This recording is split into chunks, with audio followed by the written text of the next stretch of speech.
Triumph has given its 2024 Tiger 900 13% more horsepower. Is it enough to thrust it in the spotlight? We're here in sunny southern Spain to find out. Triumph's Tiger 900 has always sat in the shadow of its KTM, BMW, and even Ducati competition. But why is that? Could it be because it's a little bit down on power compared to the other models? Well, it looks like Triumph thinks so. So for 2024, they have increased the power significantly on these two bikes. We've got the Tiger 900 GT Pro and the Tiger 900 Rally Pro. There's also a GT standard model, but we didn't have that model here to test. Let's talk about the engine.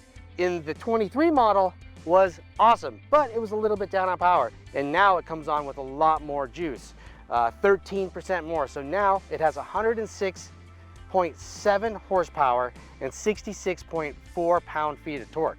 On the road, you can really use that extra power. It's got a lot more over rev. It makes most of its new power on top. It hasn't dropped anything down below. On the road, you can really rev it out now, and it really comes on strong on the top, but it still has that nice torquey character that's kind of always had, is twin-like, but also with the ferocity and reviness of a triple. On the off-road, it works great too. You're not always up in those upper rev ranges all the time, and you're kind of torquing around, but it's always been good at the off-road because it does act like a parallel twin. It does have a real torquey, nice character, but then when you really want to wick it up on some nice fire roads, it rips. There's multiple chassis for you to choose from on this motorcycle. You've got the GT Pro, you've got the Rally Pro, and you got the GT. So GT Pro is obviously more street oriented. It's got a 19-inch front wheel, a 17-inch rear wheel, cast wheels, lower seat height, lower suspension. It's got 170 millimeters of travel. It still has off-road modes and it has all the things you need. Overall, pretty good, but there are some issues with it. It does have a heavy turn-in, kind of wants to push when it's finishing up a corner if you're riding really hard. I think that all comes down to the roads we were on.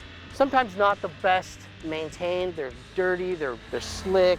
I'd really like to get this model back in California on some nice sticky tarmac and see how it handles. But on the other hand, the Rally Pro, this thing is a masterpiece on and off-road. Even with its 21-inch front tire with spoked wheels, the chassis on this one, longer travel, 240 millimeters front and rear, manually adjustable, so you're gonna have to do all your adjustments by hand.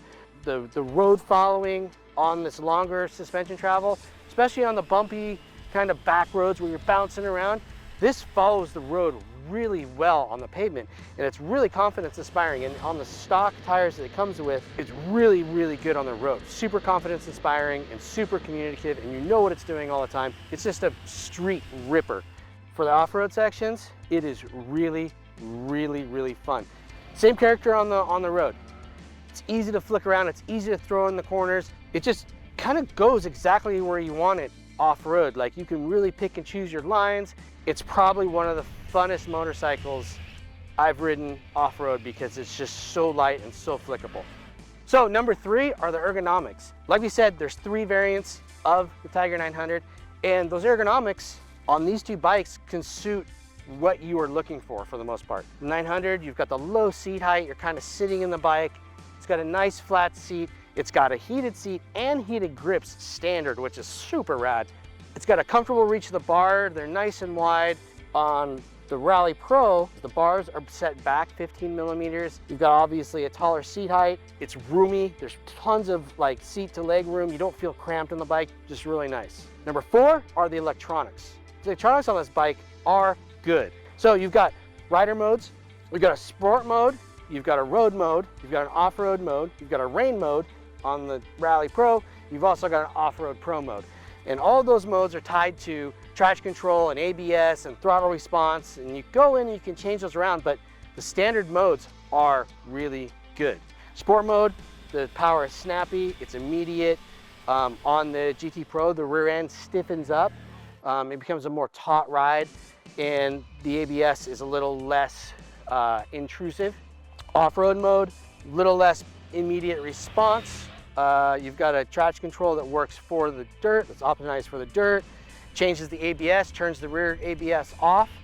The new 7-inch TFT dash is bright, it's clear. It's the same one that's on the Tiger 1200, and it's really easy to navigate with the thumb cube that's kind of Triumph's had for quite a while. What are our likes and dislikes? The Rally Pro, there's really not much we don't like about it. Maybe the 15mm setback handlebars, but everything else about this bike is fantastic. GT Pro, handling is a little heavy, but it's not egregious and it's not terrible. But if we're nitpicking, we can point at a few little things. We can say that it takes a little more effort than we think it should, and when it's finishing up a corner, if you're hard on the gas, it likes to push itself a little bit wide. But other than that, this thing is just as awesome as this is for the dirt, this is for the street. But I think if you're gonna go shopping and you're gonna be looking at a Tiger, you should really be looking at the Rally Pro. The Tiger 900 definitely is a bike you should be looking at if you're shopping for a KTM 890, Ducati Desert X, or a BMW F900 GS. I absolutely recommend that it should be on your short list of middleweight adventure motorcycles. If you like what we're doing, hit the like button, subscribe, tell all your friends. As always with adventure bikes, there's tons of comments, tons of questions. Put them down in the comments below and we'll get back to you.